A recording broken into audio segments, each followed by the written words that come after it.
Hello everyone, welcome back to MG Bib's vlog. And for this vlog, I'm gonna be show you this kind of plants.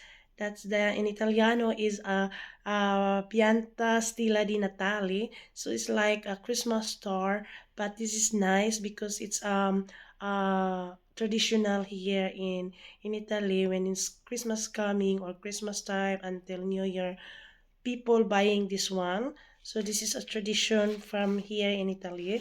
So there you go, Stilla di Natale, my dear friends, in Italiano. Is in English, English is Christmas star. So look the leaves, guys. This is a real leaves. This is not a fake. So from the green leaves gonna be going into the red leaves. So look, this is a plant. So you can also put the water over here.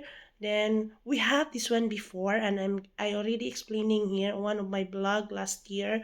And our Stella di Natale or Christmas star is alive. It's like it's totally alive, like almost 2 or 3 years.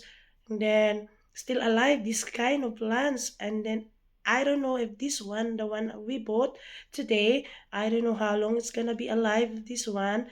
And I'm excited to see this one, guys, for how many years gonna be alive this one, because last time when we bought this one also, it's still alive 2 or 3 years.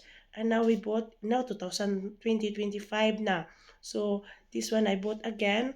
So yeah, so all people here in Italy, every time at Christmas time until New Year, people buying this one. So in Italiano, guys, don't forget is Stilla di Natale. Stilla di Natale means Christmas star. Oh, so this is a tradition here in Italy. It's every time of Christmas. So thank you for watching, and I hope you like this video.